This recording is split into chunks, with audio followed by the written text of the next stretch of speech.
Mon message s'intitule aujourd'hui « Comment recevoir la vision de Dieu pour ta vie ?» Comment recevoir la vision de Dieu pour ta vie? Merci l'équipe de louange. On va se lever s'il vous plaît et puis on va prier pour ce temps.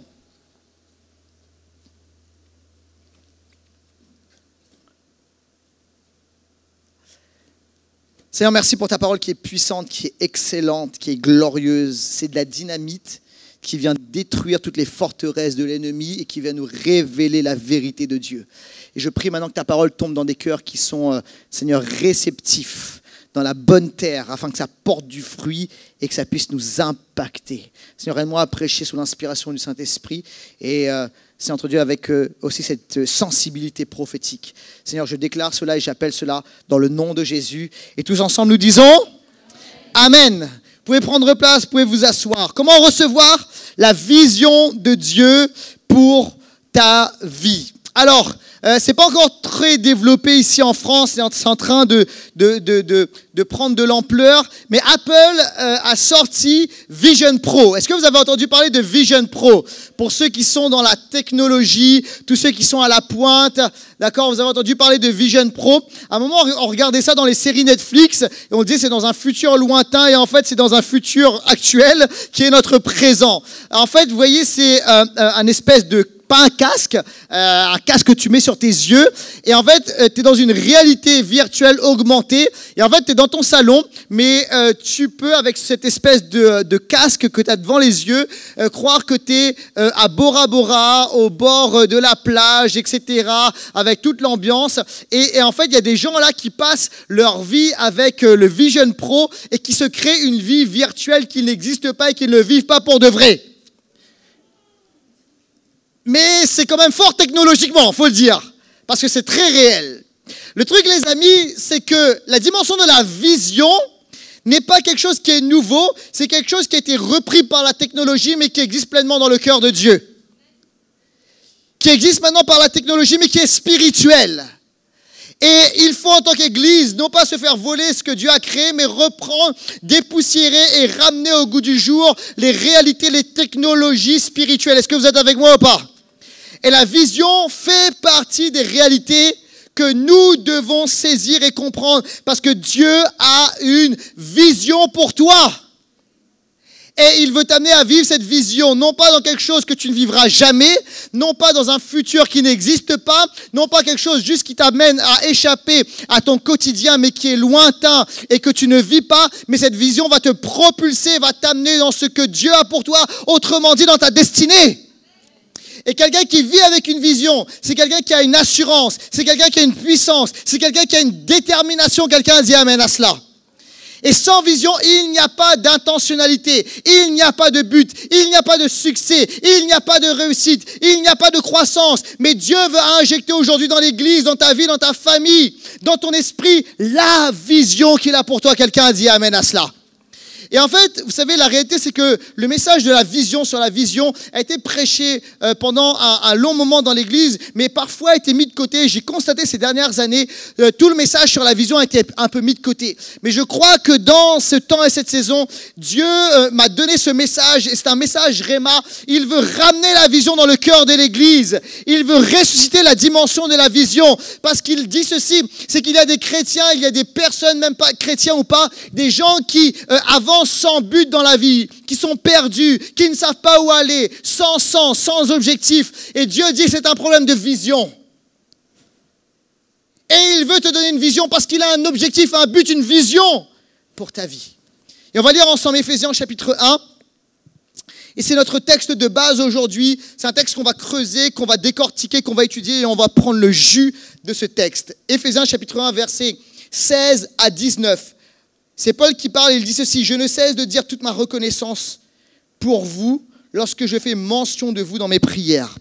Je prie que le Dieu de notre Seigneur Jésus-Christ, le Père de gloire, vous donne un esprit de sagesse et de révélation, qui vous le fasse connaître. Je prie, c'est ma prière pour nous aujourd'hui, qu'il illumine les yeux de votre cœur, pour que vous sachiez quelle est l'espérance qui s'attache à son appel, quelle est la richesse de son glorieux héritage au milieu des saints, et quelle est l'infinie grandeur de sa puissance qui se manifeste avec efficacité par le pouvoir de sa force en nous qui croyons. Alors si tu crois, il y a de la dynamite. Il est dit ceci, l'infinie grandeur de sa puissance, l'infinie grandeur de sa puissance qui se manifeste en nous qui croyons. Alors l'apôtre Paul parle de plusieurs choses ici. Et il parle de la vision. Le mot vision, la dimension de la vision, c'est quelque chose qui revient à la fois dans le Nouveau Testament, et on l'a lu Paul parle ici de la vision, et on va approfondir le texte. Mais dans l'Ancien Testament, il fait référence également à la vision. Et le mot en hébreu pour vision, c'est le mot chazon. Ça va apparaître à l'écran. Et le mot chazon signifie voir, mais pas voir juste avec nos yeux physiques. Le mot chazon signifie voir de manière prophétique. C'est voir le futur de Dieu, l'intention de Dieu. Parce que nous vivons dans le présent, mais Dieu veut nous donner de voir le futur. Il veut nous amener dans une projection du futur. Il veut que nous soyons des bâtisseurs avec lui du futur. Et pour cela, il nous donne vision, il nous donne chazon. C'est une vision intérieure. Et parfois, ça peut être une vision intérieure, c'est-à-dire que on est intérieurement dans nos pensées, dans notre imagination. Il y a comme une vision intérieure qui vient dans notre esprit, qui vient dans notre mental, et on commence à voir les choses de Dieu. Et ça peut être, et c'est plus rare, il faut le dire, mais ça peut être aussi une vision extérieure. Des fois, on arrive et c'est comme si, littéralement, soit c'est comme une télé qu'on voit devant nous, un écran, et puis Dieu nous donne de voir extérieurement, ou des fois, c'est comme si on est projeté dans une scène et on voit des réalités. Mais écoutez-moi bien, que ce soit intérieur ou extérieur, Dieu veut nous donner des razons. Dieu veut nous donner des visions. Dieu veut nous libérer son futur prophétique. Il veut nous donner de voir de manière prophétique. Et c'est pas juste pour ceux qui prophétisent. Dieu veut qu'il y ait un peuple prophétique ici dans ce lieu, et il veut libérer sa destinée dans notre esprit. Quelqu'un a dit amen à cela. Et nous avons besoin de voir, de visualiser dans l'esprit. Chazon vient du mot chaza, qui signifie voir, apercevoir, regarder, mais aussi prophétiser. Quelqu'un qui prophétise, c'est quelqu'un qui voit spirituellement et qui le déclare, qui le prophétise, qui l'annonce, qui le dit. Et tout à l'heure, il y a eu plusieurs paroles prophétiques. Qu'est-ce qui s'est passé? On a vu des choses dans l'esprit, on le libère par la parole. Alors, je dis, c'est un vieux principe qui a été un peu mis de côté, mais qui est tellement important et que nous retrouvons dans les Écritures. Proverbe au chapitre 29, au verset 18, dit ceci. Quand il n'y a point de vision, quand il n'y a point de razon, le peuple est sans frein ou le peuple périt. Dans la Bible, il y a, et c'est très fourni, beaucoup de rêves, beaucoup de visions. Nous voyons les hommes et les femmes de Dieu qui ont des rêves et qui ont des visions, et nous voyons ceci de manière importante à foison dans les Écritures. Et en fait, ce qu'on voit dans la Bible, ça va apparaître à l'écran, c'est que lorsqu'il y a peu de vision, ça signifie qu'il y a une absence de bénédiction. Lorsque le peuple de Dieu dans l'Ancien Testament recevait peu de vision, peu de révélation, c'était égal au fait qu'il y avait peu de bénédiction, que la main du Seigneur s'était retirée, que la faveur de Dieu n'était plus là. 1 Samuel chapitre 3, verset 1. Le jeune Samuel était au service de l'Éternel devant Élie. La parole de l'Éternel était rare à cette époque. Les visions n'étaient pas fréquentes. Pourquoi? Parce qu'il y avait de la désobéissance. Et Élie va arriver, il va se lever comme un prophète fidèle et les visions, les révélations vont revenir. Alors peu de vision, ça signifie absence de bénédiction. Alors vous savez quoi? Moi je veux la bénédiction. Et je veux des visions, alléluia. Dieu, donne-moi les visions pour ma famille. Donne-moi les visions pour mon futur. Donne-moi les visions pour l'église. Quelqu'un a dit amen à cela. Donne-moi une vision pour la France. Oh, hey, notre nation a besoin de vision. Quelqu'un a dit amen à cela. Elle a besoin, et vous savez, il ne faut pas blâmer ceux qui nous gouvernent. Nous devons, nous, en tant que chrétiens, nous lever avec cette dimension de responsabilité. Et dire, Seigneur, donne-nous de voir dans l'esprit et donne-nous sur des places stratégiques pour que nous puissions parler la vision de Dieu. Quelqu'un a dit amen à cela. Dieu a un projet pour la France. Mais il faut des hommes et des femmes qui ont reçu la vision de Dieu et qui vont la partager et qui vont amener le peuple à vivre ces réalités. Alléluia. Donne-nous des visions, Seigneur. Et la Bible nous explique que dans la fin des temps, et je crois que nous sommes dans ces temps-là, dans la fin des temps, Et il y a des changements à tout niveau. Et vous savez, on peut parler du négatif. Et il y a des choses qui se passent en négatif. Et il ne faut pas les nier.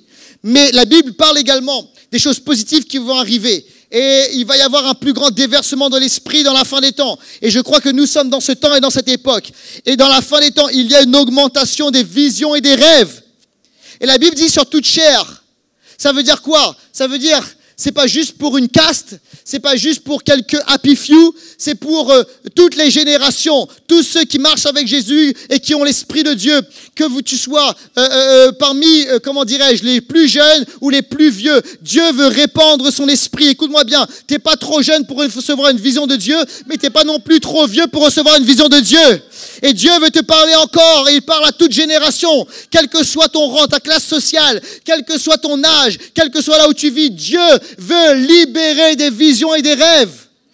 Joël chapitre 3, verset 1. Après cela, je déverserai mon esprit sur tout être humain. Vos fils et vos filles prophétiseront, vos vieillards auront des rêves et vos jeunes gens des visions. Alléluia. Moi, vous savez, j'enseigne mon fils à voir. J'enseigne mon fils à voir. Et vous savez, ça commence par des choses simples. Mais des fois, vous savez, on a tué l'imagination de nos enfants. Et on doit briser les rêves. Et quand mes enfants partagent leurs rêves, ils me disent, moi papa, voici ce que je rêve de faire lorsque je serai grand. Vous savez, des fois, ils te partagent des trucs, tu dis, en termes de probabilité statistiquement, est-ce que c'est réalisable ou pas, tu vois? Et tu sais, de manière très rationnelle, des fois, tu as envie de calmer un peu leurs ardeurs. Dire, oui, tu sais, mon chéri, ma chérie, etc. et tout. Mais le Seigneur m'a dit, ne parle pas comme cela. Et en fait, vous savez quel est mon discours? J'ai dit à mes enfants, vis tes rêves. Vis tes rêves. Et j'apprends à mon fils, vous savez, alors c'est des choses simples. Ça concerne son sport, le foot. Mais déjà à voir, à visualiser. Alors, vous savez, on a tout un rituel le samedi matin lorsqu'il y a match. Alors déjà, je lui prépare son bon petit déjeuner. D'accord? Et il y a tout un rituel à la maison. Il prépare son petit déjeuner. Il fait ses gammes. Alors, c'est pas de la musique, du piano, mais il fait ses gammes avec son ballon de foot. D'accord? Et puis, il se prépare. On prie ensemble avant. Et puis, dans la voiture, quand on est en voiture ensemble, on met... Alors, vous savez, je vous avoue là, vous savez, on met pas une louange toute calme. On met du hip-hop chrétien. D'accord? Où ça parle de combat spirituel, prendre des territoires au nom de Jésus, etc. Et on est entre gammes et on met ça bien fort dans la voiture, d'accord? Moi, je lui dis maintenant, si tu te calmes, tu fermes les yeux, d'accord? Et tu visualises ton match, d'accord? Tu te prépares. Tu commences déjà à voir ce que tu vas faire quand le ballon va arriver. Pourquoi? Parce que tu auras déjà vécu la scène. Tu sais ce que tu vas faire. Ça te sera familier. D'accord? Donc tu visualises déjà ton match, tu visualises le ballon, tu sais ce que tu vas faire, etc. Et en fait, tu commences déjà à créer le futur. Ok? Et la réalité, les amis, c'est qu'on doit ramener la vision. On doit amener nos enfants à voir. On doit nous-mêmes s'autoriser à rêver de nouveau. Et les personnes, le Saint-Esprit dit ceci, tu as eu des échecs et tu t'autorises plus à rêver. Mais le Seigneur te dit ceci, il veut ramener ton rêve à la surface, alléluia. Il veut ramener la vision à la surface. Et il te dit, c'est le moment de l'offensive, c'est le moment d'attaquer le camp de l'ennemi, c'est le moment de rêver, c'est le moment de voir par l'Esprit de Dieu. Ose amen et applaudis le Dieu qui donne des visions. Alléluia. Alors, je voudrais qu'on regarde ensemble à ce texte d'Éphésiens. Mon premier point est le suivant. La puissance de la vision de Dieu. Premièrement, la puissance de la vision de Dieu. Et on va faire une étude d'Éphésiens. Éphésiens, on va étudier ce qu'on a lu, Éphésiens 1, 16 à 19. Alors, on va commencer. Premièrement, on va regarder, on va presque faire verset par verset. Ok? On va décortiquer le texte. Est-ce que tu aimes la parole? Est-ce que tu aimes, là, tu sais quand tu vas en profondeur dans la Bible? Alors, on va regarder le verset comme ça. Éphésiens, on va regarder verset 16 à 17. Et j'ai appelé ce passage-là, verset 16 à 17, prions Éphésiens, chapitre 1, verset 16, pour nos familles, nos business, nos enfants, et tu rajoutes ce que tu veux derrière. Ok? C'est ce que fait l'apôtre Paul. Il dit ceci, je ne cesse de dire toute ma reconnaissance lorsque je fais mention de vous dans mes prières. Dites avec moi, prière. Je prie, dites avec moi, je prie que le Dieu de notre Seigneur Jésus-Christ, le Père de gloire, vous donne un esprit de sagesse, de révélation, qui vous le fasse connaître. Alors l'apôtre Paul priait. Il priait pourquoi? Pour que Dieu donne un esprit de sagesse et de révélation. Il priait pour que Dieu illumine notre cœur. Il prie par rapport à cela. Alors vous savez, la bonne situation, la bonne disposition pour recevoir des rêves et des visions, c'est de prier par rapport à cela. Et tu dois commencer à prier, d'accord? Et pour des rêves et des visions, pour ta famille, pour ton couple, pour ton mariage, pour ton business, pour ton projet professionnel, pour tes enfants. Écoute-moi bien, tu dois prendre des moments d'arrêt, des moments de retraite spirituelle, où tu vas peut-être t'arrêter une journée, tu vas dire, Seigneur, parle-moi. Et alors que tu es dans cette disposition où tu fais en sorte que tout s'arrête, et tu écoutes les images, les pensées que Dieu va te donner, tu les écris, tu les notes. Et ça va être quoi? Tu vas prier Éphésiens chapitre 1, verset 16, et tu vas commencer à avoir une trajectoire, une vision pour ta vie. Est-ce que tu as une vision pour ta famille? Est-ce que tu sais ce que Dieu veut pour ta famille? Parce que Dieu a un plan pour chaque famille. Dieu a un plan pour les générations. Dieu a placé les familles sur la terre pour qu'il glorifie son nom. Alléluia. Mais on doit savoir quel est le plan de Dieu pour notre famille. Quelqu'un dit Amen. Dieu a un plan pour tes enfants. Dieu a un plan pour ton mariage. Dieu t'a mis sur terre pour que tu travailles, mais pas dans n'importe quel job. Dieu veut que tu fasses un job qui va, oui, te bénir, où tu vas avoir de l'argent, etc.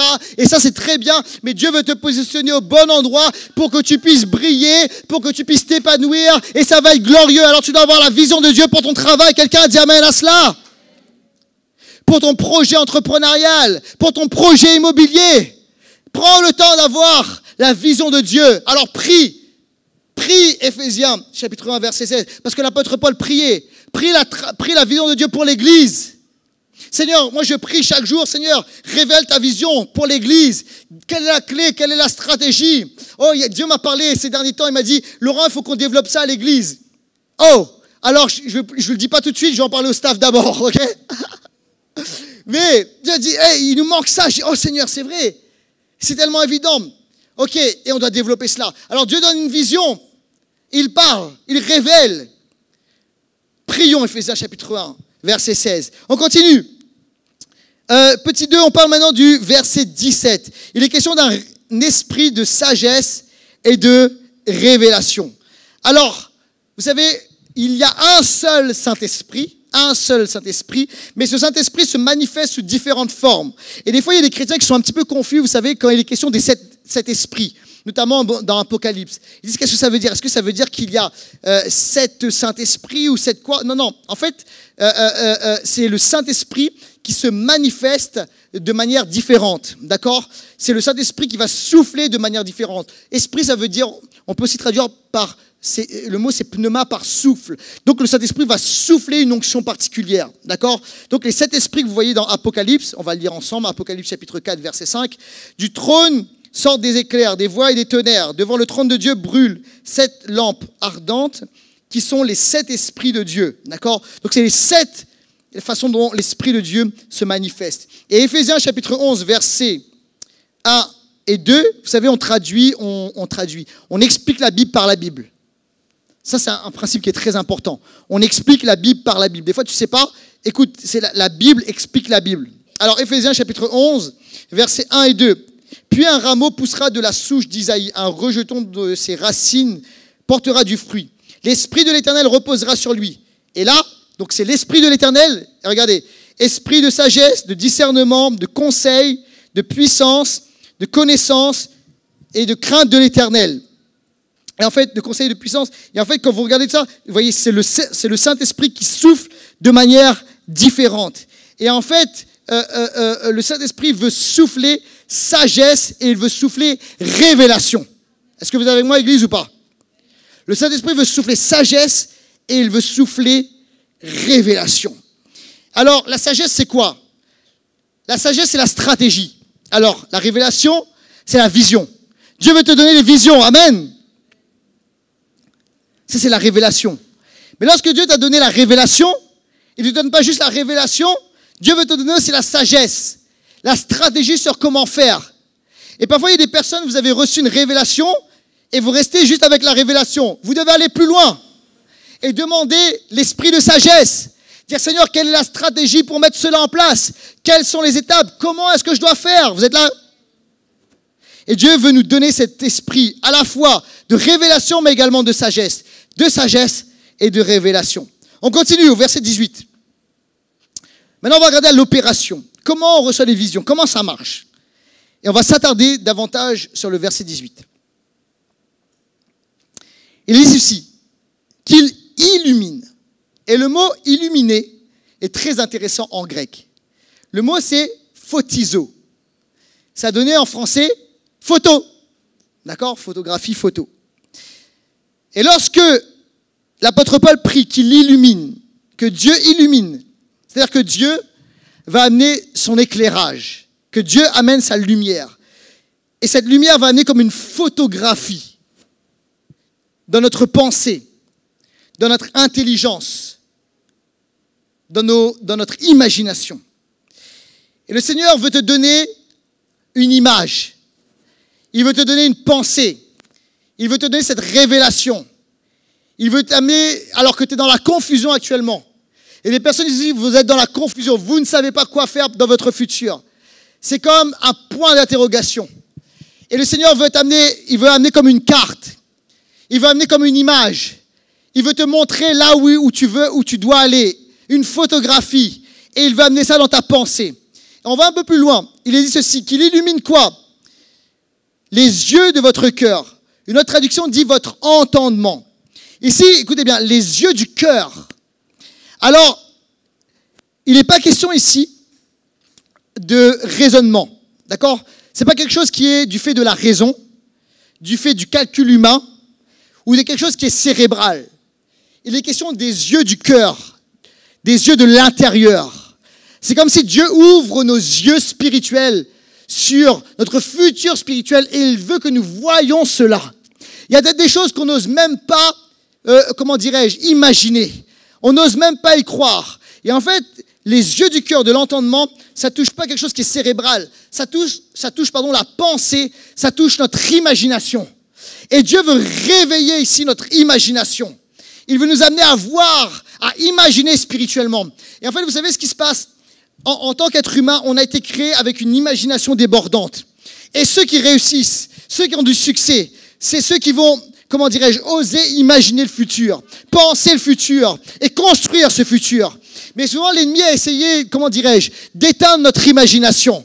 Et l'ennemi a essayé de nous dire, arrête de croire que tu n'es pas capable. Il a essayé de nous faire croire, arrête de rêver et de tuer notre imagination. Et à cause de cela, Satan a voulu faire quoi? Prendre la place et construire un futur destructeur. Alors que Dieu nous a placés sur la terre en tant qu'être humain. Il a injecté cette illumination, son esprit en nous. Il veut réveiller notre imagination afin que nous puissions bâtir quelque chose de glorieux sur la terre. La civilisation de Dieu, le règne de Dieu, l'image de Dieu, la pensée de Dieu. Quelqu'un dit amen à cela. Dieu réveille ton esprit, il réveille ton imagination. Quelqu'un dit amen et applaudit le Seigneur pour cela. Comment? Alléluia. Et les personnes, cet esprit me dit ceci, des personnes ici, en fait, c'est pas que Dieu ne veut pas te donner la prophétie, c'est parce qu'en fait, quand tu n'oses pas, en fait, ton imagination, tu l'as mis en mode off, et parce que tu as mis ton imagination en mode off, le Seigneur, il veut te donner, il veut activer en toi, mais tu n'oses pas imaginer. Et ça, on te dit ceci, alors que tu actives ton imagination, la prophétie va couler, et le Saint-Esprit va pouvoir libérer en toi sa pensée, ses paroles, ses révélations, ses visions, ses rêves. Et si on te dit ceci, imagine, rêve, active cela, quelqu'un dit amen. Alléluia. Alors, Laurent, comment faire pour savoir que, en fait, c'est pas juste des rêves ou des visions humaines, mais la vision de Dieu? Bonne question, merci de la poser. Alors, la Bible nous donne la solution. C'est par la parole et par la prière. Par la parole et par la prière. Regardez ce qui est écrit dans Psaume 19 au verset 9. Et ça, c'est pour que nos yeux soient illuminés. Regardez bien. Psaume 19, verset 9. Les décrets de l'Éternel sont droits, ils réjouissent le cœur. Les commandements, et quand vous voyez, vous savez, dans l'Ancien Testament, quand vous voyez les décrets, les commandements, les ordres de l'Éternel, etc., vous pouvez mettre tout cela sous le couvert de la parole de Dieu. D'accord? Les commandements de l'Éternel sont clairs. Ils éclairent la vue. Autrement dit, ils illuminent les yeux de notre cœur. Voyez, l'apôtre Paul a lu l'Ancien Testament, il a lu les psaumes et il utilise le même langage. Est-ce que vous avez moi, il y a un alignement de la parole, un alignement biblique. Alors, plus tu es saturé de la parole de Dieu, plus tu médites la parole de Dieu, plus tu es plongé dans la parole de Dieu, et plus la parole de Dieu va commencer à apporter des révélations. Est-ce que tu veux prophétiser? Est-ce que tu veux avoir des visions? Est-ce que tu veux avoir des rêves de Dieu? Écoute-moi bien. L'ennemi nous bombarde et nous sature d'informations qui ne sont pas de Dieu. Et des fois, tu vas allumer la télé, et moi, j'ai rien contre les chaînes d'infos. Je regarde les chaînes d'infos, je me tiens informé, mais tu entends que des mauvaises nouvelles. D'accord? Et tu es bombardé de tout cela, de tout cela, de tout cela. Et alors, tu sais quoi? Ton intelligence et ton imagination seront restreints à ce que tu vas entendre. Mais tu dois changer et tu dois faire en sorte que ton imagination, que tes yeux intérieurs soient non pas saturés des mauvaises nouvelles que tu peux entendre, des opinions des uns et des autres, mais soient saturés de l'opinion de Dieu, de la parole de Dieu. Et là, tu vas recevoir la pensée de Dieu. Alors, on doit aller dans la parole. Tu sais, des fois, tu dis, oh, il y a des choses terribles qui sont en train de prendre place. Mais à chaque fois qu'il y a des choses terribles qui sont en train de prendre place, tu sais que la lumière de Dieu va venir. À chaque fois qu'il y a un pharaon qui se lève, tu vois aussi qu'il y a un Moïse, et le plus grand Moïse, c'est Jésus, amen, qui va se lever à apporter la libération spirituelle. Et la Bible est une boucle. La Bible est une boucle prophétique. À chaque fois qu'il y a une oppression, il y a une délivrance qui arrive, alléluia, et Dieu s'apprête à faire quelque chose. Dieu ne dort pas dans ce temps. Dieu est sur le qui-vive et Dieu va agir. Quelqu'un dit amen à cela. Et il bénit ses enfants, même dans les moments d'oppression, même dans les moments de combat. Écoute-moi bien, le peuple de Dieu prospère. Alléluia.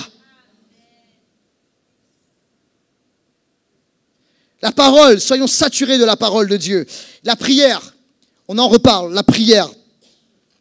Regardez dans la Bible, bien souvent lorsque les gens reçoivent des révélations, ils sont dans une situation, une position de prière.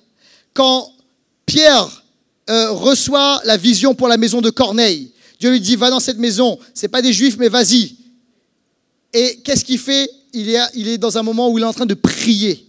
Il est sur le toit d'une maison et il est en train de prier. Et il reçoit la vision à ce moment-là. Donc la posture pour recevoir des révélations, pour recevoir des visions, des rêves de Dieu, c'est la prière. Et dans Habakkuk, il est écrit ceci. Grand passage par rapport à la vision. Habakkuk chapitre 2, versets 1 et 2. Je veux être à mon poste et me tenir sur la tour. Ça, c'est les intercesseurs aiment beaucoup ce passage-là. D'accord? On doit être positionné là, d'accord? Comme des sentinelles sur la tour. C'est-à-dire vous savez, on est positionné en hauteur. Et en fait, on est dans les réalités spirituelles. Et on est là en veille spirituelle. Mais regardez ce qu'il est écrit. J'aime beaucoup ce qu'il dit. Je veux veiller pour voir. Je veux veiller pour voir. Et ça, c'est tout, les amis. Ça, tout est dit. Je veux veiller pour voir ce que l'Éternel me dira et ce que je répliquerai à mes reproches. L'Éternel m'a répondu et il m'a dit, mets la vision par écrit, grave-la sur les tables afin qu'on la lise constamment. Habakkuk chapitre 2. Alors, je veillerai pour voir. Et vous savez, en tant que fils et filles de Dieu, en tant que chrétien, lorsqu'on rentre dans la prière, on est dans une posture où on veille pour voir.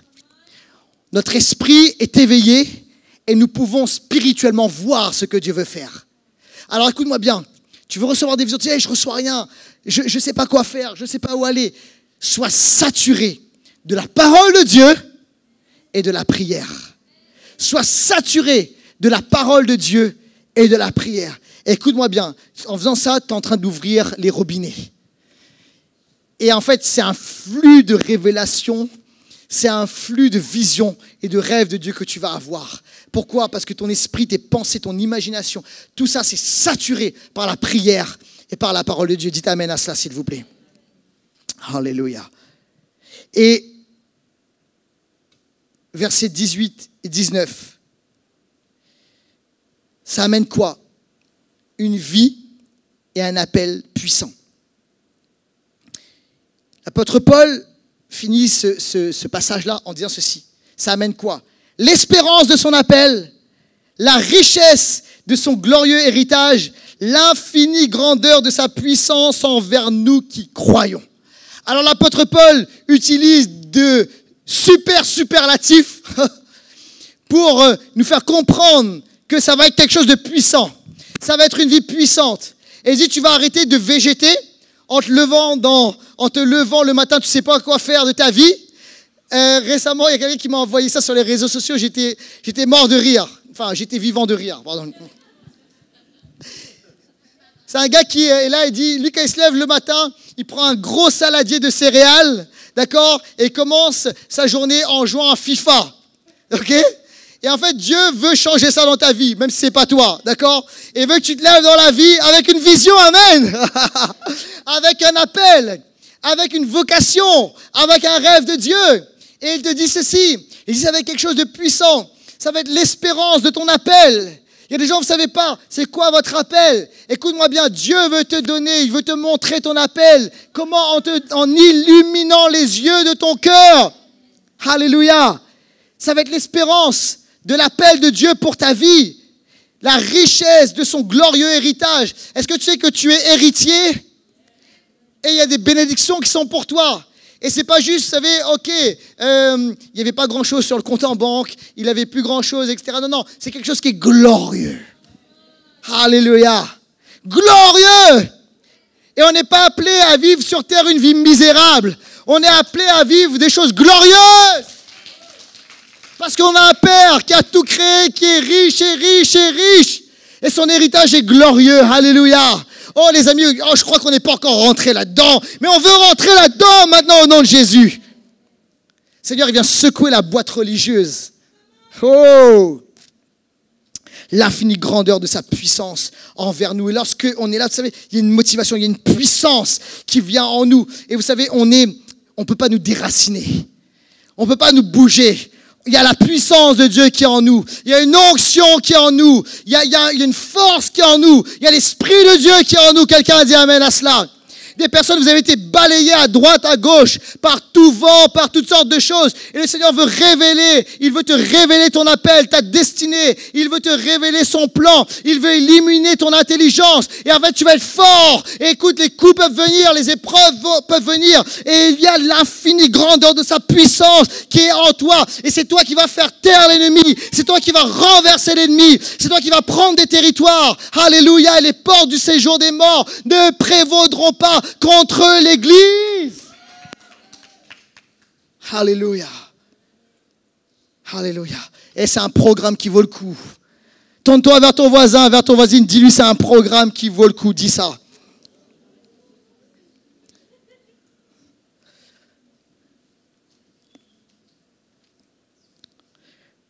Deuxièmement, je dois ramener une étude de cas, un personnage, Abraham. On va regarder étude de cas, deuxièmement, la vision d'Abraham. On lit ensemble dans Genèse au chapitre 13 et on va lire versets 14 à 17. L'Éternel dit à Abraham, au début, Abraham, après que Lot se fut séparé de lui, lève tes yeux, et de l'endroit où tu es, regarde vers le nord et le sud, vers l'est et l'ouest. En effet, tout le pays que tu vois, je te le donnerai à toi ainsi qu'à ta descendance pour toujours. Je rendrai ta descendance pareille à la poussière de la terre, de sorte que si quelqu'un peut compter la poussière de la terre, ta descendance sera aussi comptée. Lève-toi, parcours le pays dans sa longueur et dans sa largeur, car je te le donnerai. Dieu dit à Abraham, et c'est mon premier point dans ce deuxième grand point, la provision est dans la vision. Tout le pays que tu vois, je te le donnerai. Et les personnes dans ce lieu, en fait, tu ne possèdes pas parce que tu n'as pas encore vu. Et alors que tu vas saisir la vision de Dieu, la provision va venir. Il va y avoir une dimension où Dieu va t'amener à posséder, à entrer et à saisir. Et Dieu dit à Abraham, tout le pays que tu vois, je te le donnerai. Mais tu dois d'abord voir. Et il lui dit ceci, Abraham, il lui dit, parcours le pays, promène-toi.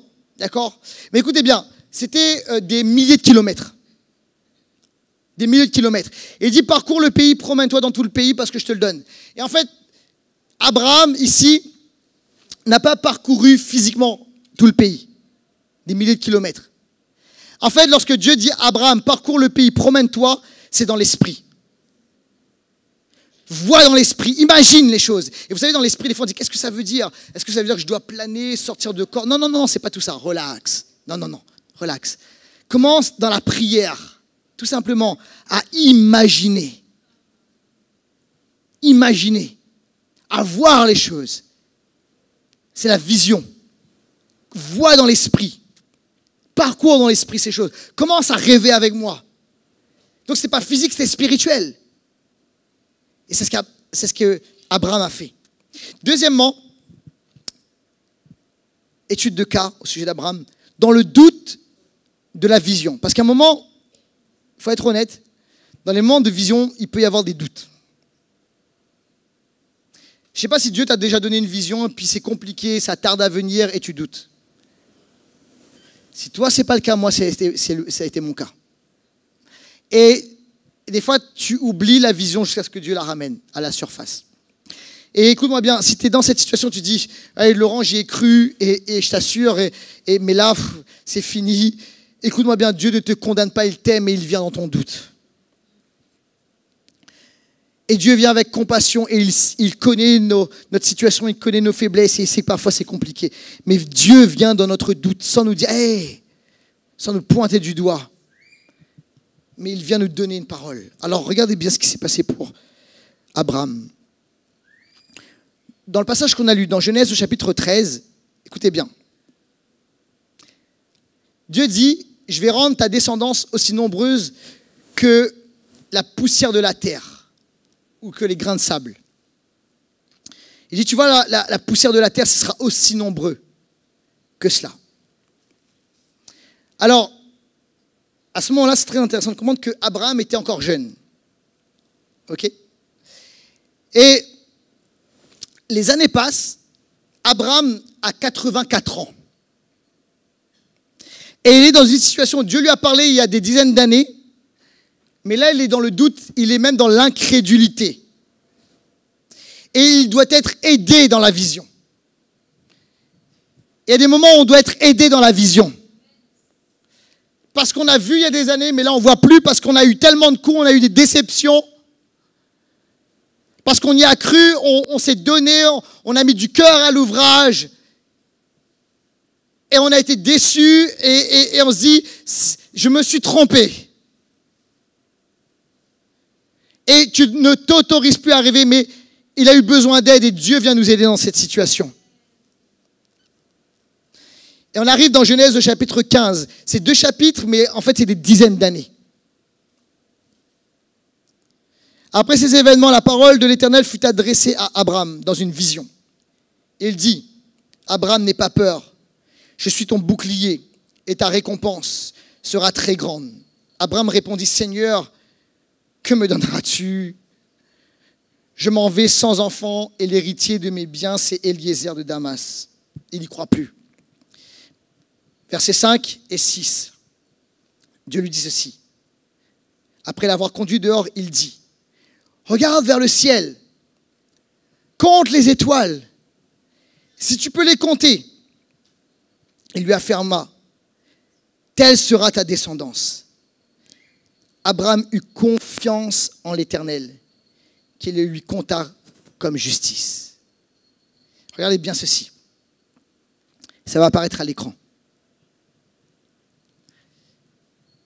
Quand il était jeune, autrement dit, quand il fait jour, quand on est jeune, quand il fait jour, on a toute la vie. On est un jeune lion et on veut manger, croquer la vie. Dieu lui a montré la poussière comme vision de la promesse. Mais écoutez bien, dans la nuit, dans le doute de la promesse qui tarde, Dieu lui a montré les étoiles. Dieu renouvelle sa vision pour chaque saison de la vie. Dans le jour, tu peux voir la poussière de la terre. Mais dans la nuit, tu ne peux plus voir ça. Il y a des moments où la vision ancienne que tu as reçue lorsque tout allait bien, lorsque tu étais jeune, en bonne santé, etc., tout était OK, où il n'y avait pas eu les coups, où tu dis ça va être facile, je vais prendre ça, etc., on y va, let's go, plein d'ambition.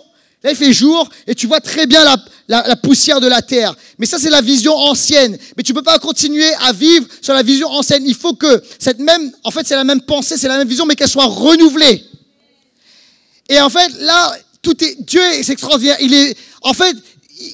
C'est sombre, c'est confus, c'est ténèbres dans son cœur, dans sa pensée, par rapport à l'horloge biologique, par rapport au temps qui passe. Et en fait, c'est aussi sombre à l'extérieur. Et regardez, Dieu lui parle à ce moment-là de nuit. Et il y a cette image. Et maintenant, Dieu lui dit pas, regarde à nouveau. Regarde, mais je t'ai parlé, regarde la poussière. Il voit rien là. Il fait nuit, je vois plus la poussière. Dieu dit maintenant, non, je te parle pas avec de la poussière, c'est la même pensée, mais je la renouvelle. Maintenant, lève les yeux. Et dans la nuit, même dans la nuit, là tu peux voir, il y a encore les étoiles, il y a encore la promesse, il y a encore le rêve. Et Dieu parle à quelqu'un dans ce lieu. Il dit, je t'ai pas abandonné.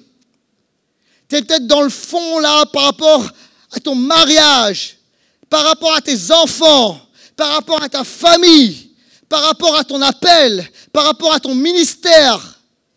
Tu es peut-être dans le fond, peut-être par rapport à la promesse. Dieu t'a fait une promesse.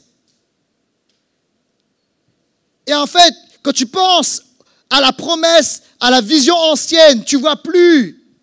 Parce qu'on ne voit pas la poussière dans la nuit. Mais Dieu, par ce message, renouvelle l'appel. Et il te dit, écoute-moi bien, dans la nuit, là maintenant, je renouvelle mon appel, je renouvelle ma vision, je renouvelle mon rêve. Et je te dis, la promesse, le rêve de Dieu demeure. Laissez-moi entendre un amen à cela et applaudissons le Seigneur qui renouvelle sa vision pour chaque saison de la vie. Alléluia. 3. Et je finis avec ça. Je vais appeler l'équipe de louange à bien vouloir revenir, s'il vous plaît. Vois et parle. Vois et parle. Pas parle et vois. Vois et parle. Dans cet ordre-là. Lorsqu'Abraham fut âgé de 99 ans, l'Éternel apparut à Abraham et lui dit, « Je suis le Dieu Tout-Puissant, marche devant moi et sois intègre. » 99 ans. 99 ans. Alléluia. Il n'y a pas d'âge pour recevoir un appel de Dieu. Amen. Et versets 4 et 5. Regardez ce qu'il est écrit. « Voici quelle est mon alliance avec toi. Tu deviendras, et Dieu répète encore une fois, il répète, il renouvelle encore une fois, tu deviendras le père d'un grand nombre de nations. On ne t'appellera plus Abraham, mais ton nom sera Abraham. Car je te rends père d'un grand nombre de nations. Abraham signifie père d'une multitude. Et regardez ce qui se passe. Dieu a d'abord montré à Abraham. Il a vu. Premièrement, il y a eu vision. Le rêve de Dieu, ce que Dieu voyait, il l'a transféré à Abraham. Dans son imagination, dans sa pensée, la poussière, les étoiles. Et après avoir vu, Dieu a ensuite parlé. Il a changé son nom. Il a verbalisé. Il y a eu un changement de confession. Un changement dans les paroles. Et en fait, écoutez bien ceci. Une fois qu'on a vu, on doit parler. On doit changer notre façon de parler. Mais une fois qu'on a vu, lorsque Dieu t'a donné la vision, maintenant parle la vision. Prophétise la vision. Déclare la vision.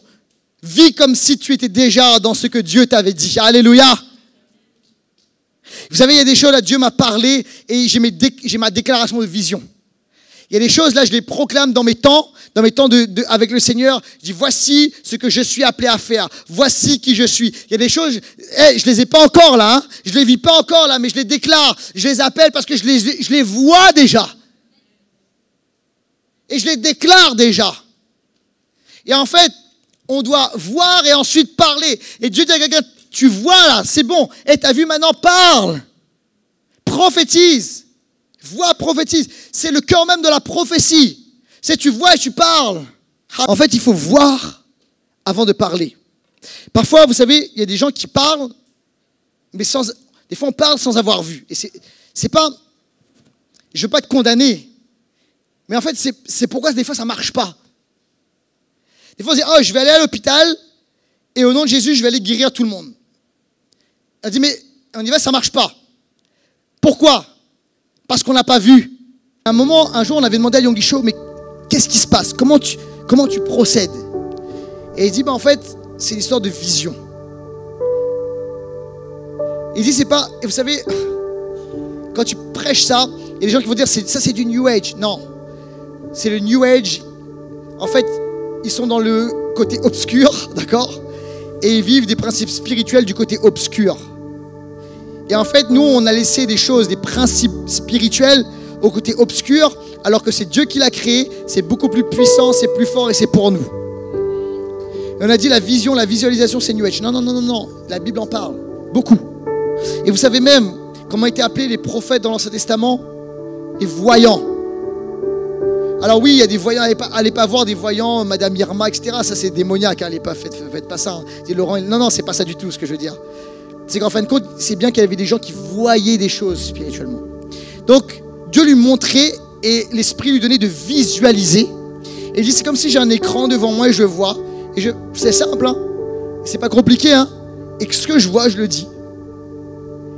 Et en fait, c'est pas quelqu'un qui gesticulait, qui criait. C'était pas, vous savez, comme les prophètes de Baal, etc. Et c'est pas parce que, alors, juste précise, hein, là, c'est pour moi que je dis ça. C'est pas parce que quelqu'un gesticule aussi que, non, c'est juste parce que c'est sa personnalité. Mais il était quelqu'un de très calme. Il est là, sans forcer, il voit, pof. Et ce qu'il voit, il le parle, il le dit. Et ça se produit. Beaucoup de miracles, beaucoup de guérisons, beaucoup de signes et prodiges. Et les amis, c'est ce qu'on est appelé à vivre. Il y a quelques bonnes années, pas exagérer. Augustin a 9 ans, ok, il y a à peu près 9 ans de cela. Avec Claire, on avait une toute petite voiture, toute cabossée, etc., qui commençait à être fatiguée. Et non, il n'y a pas 9 ans de cela, pardon, il y a 6 ans de cela. Des fois, je raconte des histoires et Claire me dit, t'as pas été précis, t'as pas... Oui, parce qu'en fait, c'est pas que je mens, c'est que des fois, j'oublie des détails, bref, ok. Donc, c'était il y a 6 ans de cela. 6 ans de cela, on est une petite voiture toute cabossée, etc., etc. Il n'y a pas la clim dedans, c'est compliqué. Et là, on est, Claire est enceinte de Lou qui allait arriver. Et donc, on va avoir un deuxième enfant, la voiture est trop petite. Et là, je dis, Seigneur, il nous faut une autre voiture. Et je dis, moi, je voulais pas comment dire, faire de grosses dépenses. J'avais pas envie d'entrer dans un crédit coûteux, etc. On venait d'acheter un appartement, etc. Donc faire une transaction immobilière. Seigneur, moi, j'ai pas envie de repartir dans quelque chose et que ce soit compliqué et que ce soit difficile. Je veux avoir une bonne gestion financière. Mais Seigneur, je crois dans la parole, il est écrit que tu prends soin de nous. Et comme tout à l'heure, tu l'as expliqué à Anaïs, lorsqu'on est, Dieu nous dit au niveau, vous savez, des finances, mets-moi à l'épreuve. Alors je dis, Seigneur, tu connais les choses, on te met à l'épreuve et on croit qu'on a un capital, un trésor dans le ciel. Et je dis, Seigneur, je décaisse cela, je l'appelle pour une nouvelle voiture. Alors le Seigneur me dit, ok, quelle voiture? En fait, je lui dis, il faut que tu sois précis. Je vous passe un peu tous les détails, comment Dieu me l'a dit. J'écoute un message d'un pasteur qui s'appelle Léo Bigger. Et Dieu lui dit, décris ta voiture. Alors il décrit la voiture. Et moi là, je décris la voiture. Et je dis, écoute, Seigneur, j'aimerais bien un SUV. Alors j'ai vu vous savez, il y avait des voitures ça arrivait sur le marché, les Dacia Duster. Je dis, ça me suffit, c'est bien, je vais prendre ça, Seigneur. Et je voudrais, alors je décris tout. Je voudrais une voiture, je voudrais noire, avec des jantes alu. Tu sais, au début, en fait, je sors de quelque chose qui est très très basique, sans options. Alors je dis, je voudrais juste, s'il te plaît, la clim, Seigneur, et tout. Et ok. Et je prie comme ça. Les semaines passent. Et à un moment, je dis à Claire, ça va arriver ce mois-ci. Et de manière inattendue, il y a une somme d'argent qu'on ne s'attendait pas, qui arrive sur notre compte en banque. Et là, c'est une première partie Et il y a une deuxième somme d'argent qu'on n'attendait pas, inattendue, qui arrive sur notre compte en banque. Et là, ça nous fait quelque chose d'assez intéressant. Et je dis, ben, je vais chercher. J'ai commencé à rechercher les véhicules. Et là, la première annonce sur laquelle je tombe, c'est exactement la voiture que j'ai pensé, imaginée et décrite devant Dieu. La voiture, peu de kilomètres, Dacia Duster noir, jantes alu, etc., etc. Et je dis, c'est la voiture. Et je dis, c'est la première annonce sur laquelle je suis tombé. Et la personne habitait à 15-20 minutes de chez nous. Et je dis, et vous savez comment on est? Je dis, ah, ça a l'air trop beau pour être vrai. Et je dis, j'appelle, je suis sûr que ce sera vendu. Des fois la foi, tu vois, Dieu vient dans nos doutes. Hein. Et j'appelle, je dis bonjour, j'appelle pour l'annonce, mais il dit non, c'est toujours disponible, il n'y a pas de problème. Est-ce que vous voulez voir la voiture? Il n'y a pas de problème. 2 jours après, on regarde la voiture, et en fait, je la visualise, c'est exactement ce que j'avais décrit avec tous les détails. Et en fait, j'ai vu, c'est la voiture. C'est exactement ça. Et on laisse. Vous savez, on l'a essayé quand même, il faut essayer quand même. Mais je dis, tu vois, j'avais presque pas besoin de l'essayer, je savais que c'était la promesse de Dieu. Je savais que c'était la vision de Dieu. Et en fait, on a signé les papiers, 4 jours plus tard, on avait la voiture, c'était fini, la vision de Dieu était concrète. Ce qu'on a imaginé, ce qu'on a appelé, ce qu'on a parlé, c'était devenu du concret. Quelqu'un a dit amen à cela. Alors, je vous avoue quelque chose. Quand j'avais prêché cette illustration il y a quelques temps de cela, des gens qui m'ont dit, Laurent, pourquoi tu n'as pas demandé plus que cela? Peut-être que tu te poses est-ce que tu te dis la même chose? Peut-être. Peut-être certains vous êtes comme moi, disant, bah on n'ose pas, on prend, c'est bon, ça roule, c'est ok. Et après, plus tard, je me suis dit, non mais c'est vrai en fait. Hein. J'aurais peut-être pu demander plus. Et alors, les années ont passé, puis Seigneur, t'oses demander plus. Et puis là, c'est pareil. Dieu renouvelle ses promesses. La voiture est fatiguée. Elle commence à montrer quelques signes de faiblesse et il nous faut une autre voiture. Et Seigneur, je dis, il nous faut une autre voiture, Seigneur. En plus, tu vois, c'est un diesel. C'est compliqué maintenant, même pour certains jours, c'est Paris sans voiture, ou non, pas Paris sans voiture, truc de pollution, tu ne peux pas circuler. Puis dans quelques temps, on ne pourra plus venir à Paris avec notre diesel. Et il nous faut quelque chose d'autre. Ça me dit, qu'est-ce que tu veux? Et je dis, là, Seigneur, la foi a augmenté. Décrit. Je dis, alors, c'est toujours à l'est par rapport à la France, mais c'est plus un modèle roumain, c'est peut-être plus un petit modèle allemand. Et je dis, Seigneur, c'est ça que je veux. Alors, j'ai décrit au Seigneur. Alors, souvent, je voyais cette voiture, je dis, j'aime vraiment ce modèle. J'aime vraiment ce modèle. Et en fait, j'ai commencé à prier, à appeler cela. Et vous savez ce qui s'est passé même? Je faisais mon footing. Et puis en fait, je visualisais la voiture et je l'appelais. Je l'appelle. Et je la visualise et je l'appelle. Et je vois et je l'appelle. Je vois et je l'appelle. Et alors après, il y a toujours la même chose. Je dis, mais ok Laurent, il faut financer cela. Et là, il y a une organisation chrétienne qui m'appelle. Qui me dit, Laurent, on te propose de nous aider. Ça, en fait, ça va pas te prendre énormément de temps. C'est ce que tu aimes faire, écrire des articles, des blogs, des plans vous savez, sur YouVersion, des plans de lecture, etc. Et en fait, est-ce que tu peux nous écrire ça? Et ça va soutenir notre ministère. On a besoin de quelqu'un pour écrire et on te soutient par rapport à cela. Et j'ai ok. Et en fait, vous savez quoi? C'était exactement ce qu'il me fallait pour compléter, pour entrer dans ce financement.